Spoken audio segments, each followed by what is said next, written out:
All right, today's July 3rd, 2019. It's Wednesday. It's the day before 4th of July weekend, and we got this thing about to spray this epoxy. We got the ceiling as usual. I had to redo that because the wind knocked it down. All we're doing is we're gonna epoxy off these quarters and the trunk gutters and all that.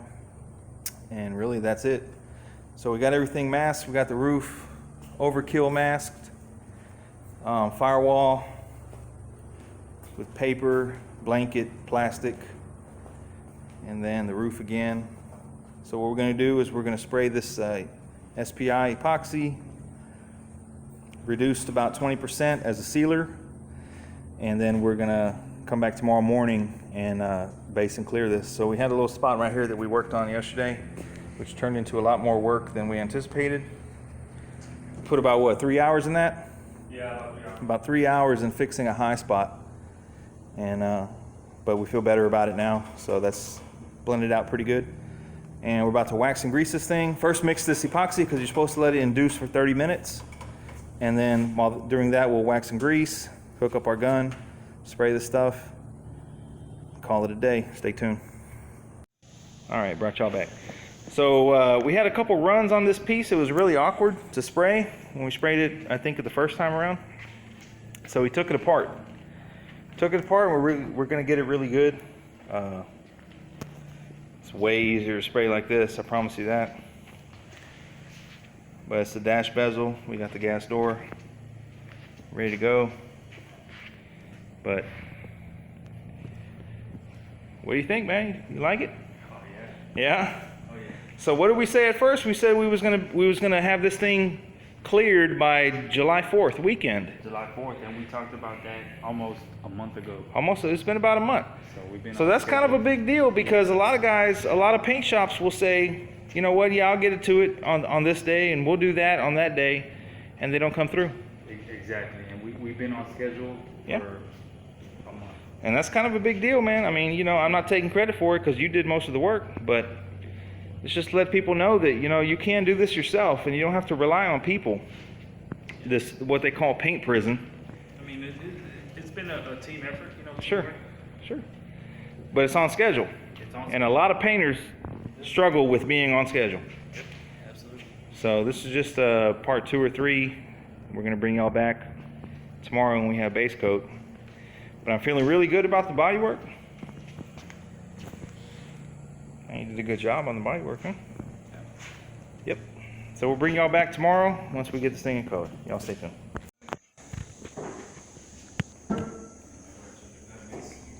All right, today's July 4th. We're right on schedule.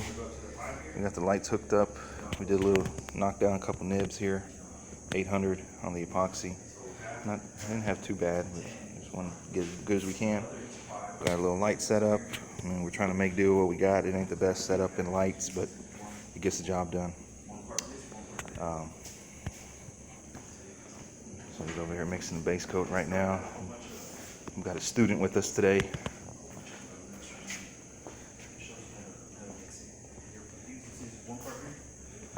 So we're gonna hit this, I'm thinking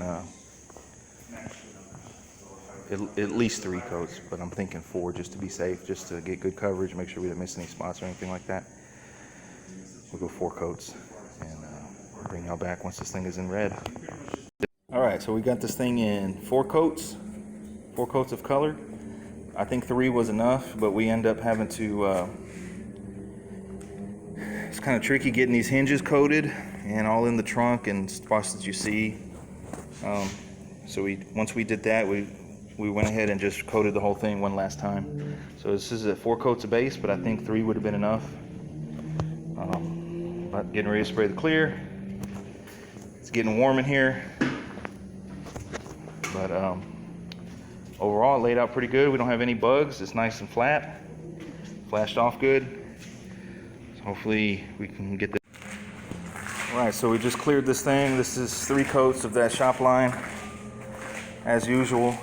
High solid, they call it, 2-to-1 mix ratio. Turn the lights off, try and keep the bugs down because we did struggle with some bugs. But the clear laid out really nice. There is a little bit of trash in there, but nothing that won't cut out, I don't think. Got one bug right there. But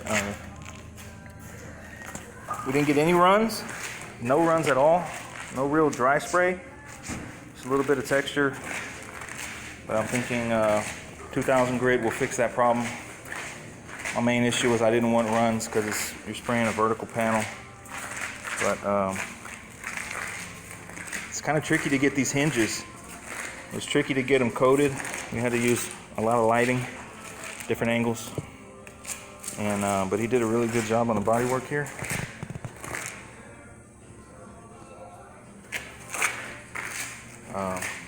Molded this right here. The floor is really sticky right now. Just want to do a quick little video while it's still wet.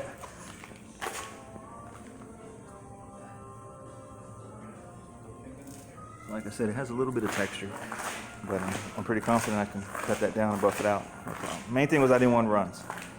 So no runs, so we're gonna clean these guns up, go to lunch. And by then it should be dry enough to start maybe unmasking, and we'll bring y'all back. You need something to kind of break it up. You're gonna see so much red, you're gonna get lost. Like where are the batteries in? Or where are the stored? You know.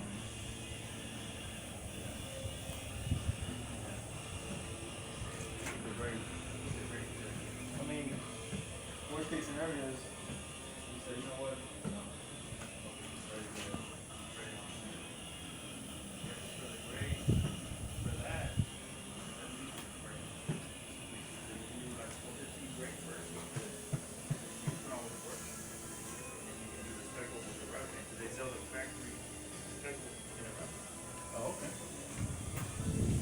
Have you seen that factory brake paint, Kenny, in the rattle can?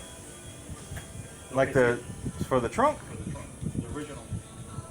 I think Eastwood sells some. Eastwood? No, where It's I've like seen spackle paint. Yeah, but where I've seen it specific for these cars is in one of those magazines, those books, like Classic Industries. Yeah. You could probably get away with just running some like on a gun, like you know, put it in there, clear something, put it in there.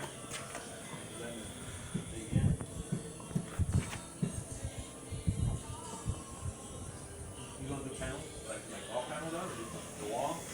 Oh, I know I want to wall. I don't know about the panels on the side. Because the battery's going to take a lot of space. They're going to be on hard lines,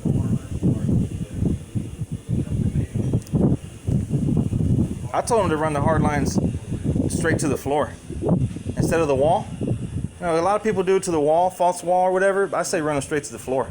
So just a real short hard line. And underneath the wall, you used to cover for food. Yeah. So you have like a bulkhead on the floor that And then you run your hoses underneath. Yeah. So you don't see anything going to the wall because everybody does that, you know.